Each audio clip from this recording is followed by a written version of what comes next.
Hello dears, അപ്പോൾ മക്കൾ സ്കൂളിൽ പോകാൻ വേണ്ടിയിട്ട് റെഡി ആയിട്ട് ഇറങ്ങിയിട്ടുണ്ട് കേട്ടോ. അപ്പോൾ സ്കൂൾക്ക് നടക്കാനുള്ള ദൂരമേ ഉള്ളൂ, എന്നാലും ഒരു ഓട്ടോയിലാണ് പോകുന്നത്. അപ്പോൾ ഓട്ടോ അവിടെ മുകളിൽ വരും. അപ്പോൾ ഇവർ സ്കൂൾ വിട്ടിട്ട് എനിക്ക് 1-2 പരിപാടികളുണ്ട് കേട്ടോ. 1-2 സ്ഥലത്ത് പോകാനുണ്ട്. അപ്പോൾ അതാ വന്നിട്ട് മെഷീനിൽ ഞാൻ തുണി അലക്കാനിട്ടിട്ടുണ്ടായിരുന്നു. അപ്പോൾ അതെടുത്തുകൊണ്ടിരിക്കുകയാണ്. അപ്പോൾ ഇനി ഇതൊന്ന് കൊണ്ടുപോയി വിരിച്ചിടണം. അതാ നമ്മുടെ കാസിൻ ബേബി ഇവിടെ ഇരുന്ന് TV കണ്ടുകൊണ്ടിരിക്കുന്നുണ്ട് കേട്ടോ. അവർക്ക് വലിയൊരു ഉഷാറില്ല, ചെറുതായിട്ട് ജലദോഷം കാര്യങ്ങളൊക്കെ ഉണ്ട്, അതിൻ്റെയാണ് കേട്ടോ. അപ്പോൾ അതാ തുണികളൊക്കെ എടുത്തുകൊണ്ട് വന്ന് വിരിച്ചിട്ടുകൊണ്ടിരിക്കുകയാണ് കേട്ടോ. അപ്പോൾ അതാ വീടിൻ്റെ ബാക്ക് സൈഡിൽ ഈ ഒരു ഷെഡിലാണ് കേട്ടോ ഞാൻ തുണികളൊക്കെ വിരിച്ചിടാറ്. മഴയാണെങ്കിലും വെയിലാണെങ്കിലും ഞാൻ ഇവിടാണ് കേട്ടോ ഡ്രസ്സ് ഉണക്കുക. അതാവുമ്പോൾ നമ്മുടെ സൗകര്യത്തിനനുസരിച്ച് എടുത്തുകൊണ്ട് പോയാൽ മതിയല്ലോ. അത് കഴിഞ്ഞിട്ട് വന്നിട്ട് ഇത് അടിച്ചു വരാണ് കേട്ടോ അടുത്ത പരിപാടി.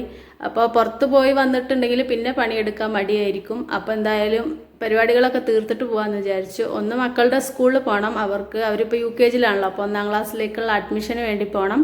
പിന്നെ ഒന്ന് കടയിൽ പോകണം. അപ്പോൾ ആ കുളിയൊക്കെ കഴിഞ്ഞ് ഡ്രസ്സൊക്കെ മാറ്റി ഇനി പോകാൻ റെഡി ആയിട്ടോ. അപ്പോൾ കാസിൻ ബേബി കുറച്ച് നേരമായി റെഡി ആയിട്ട് നിൽക്കണ്. അപ്പോൾ അവനെന്നെ വെയിറ്റ് ചെയ്തുകൊണ്ട് നിൽക്കുകയാണ്, പോവാന്ന് പറഞ്ഞിട്ട് കേട്ടോ. അവനെ റെഡി ആയി കഴിഞ്ഞാൽ പിന്നെ അതന്നെ ബാക്കിയുള്ളവർക്ക് സ്വൈര്യം തരൂല കേട്ടോ. പോവാന്ന് പറഞ്ഞിട്ട് അവനെ ഡ്രസ്സൊക്കെ മാറ്റി റെഡി ആയി കഴിഞ്ഞാൽ പിന്നെ അവന് ക്ഷമയില്ല. അപ്പോൾ അതാ ഞങ്ങളങ്ങനെ പോകാൻ ഇറങ്ങിയിട്ടോ. അപ്പോൾ ആദ്യം മക്കളുടെ സ്കൂളിലാണ് പോണത്. അപ്പോൾ അത് കഴിഞ്ഞിട്ട് വേണം ഇനി കോട്ടക്കൽ പോകാൻ കേട്ടോ. കോട്ടക്കൽ സൂപ്പർ മാർക്കറ്റിൽ പോകാമെന്ന് വെച്ചിട്ടാണ്. അവൻ്റെ നിൽപ്പ് കണ്ടോ. സ്കൂളിലെ പരിപാടി കഴിഞ്ഞിട്ട് ഞങ്ങൾ നേരെ കോട്ടക്കൽ സൂപ്പർ മാർക്കറ്റിൻ്റെ ഫ്രണ്ടിലാണ് കേട്ടോ ഉള്ളത്. അപ്പോൾ അവിടുന്ന് വീഡിയോ ഒന്നും എടുക്കാൻ പറ്റിയില്ല. അപ്പോൾ ഇനി അടുത്തത് പർച്ചേസിങ് ആണ് കേട്ടോ.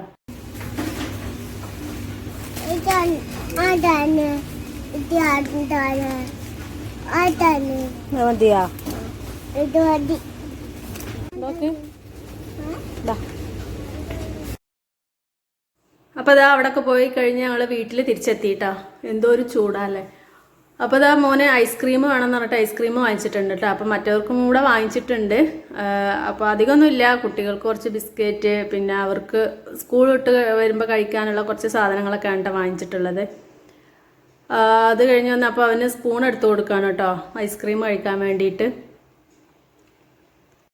അപ്പോൾ നമ്മുടെ ബേബി ഇവിടെ ഇരുന്ന് ഐസ്ക്രീം കഴിച്ചുകൊണ്ടിരിക്കുകയാണ് കേട്ടോ. അപ്പോൾ ഇന്നത്തെ വീഡിയോ എത്രയേ ഉള്ളൂ. അപ്പോൾ വീഡിയോ ഇഷ്ടപ്പെട്ടിട്ടുണ്ടെങ്കിൽ ലൈക്ക് ചെയ്യുക, ഷെയർ ചെയ്യുക, സബ്സ്ക്രൈബ് ചെയ്യുക കേട്ടോ. സൂപ്പറാ.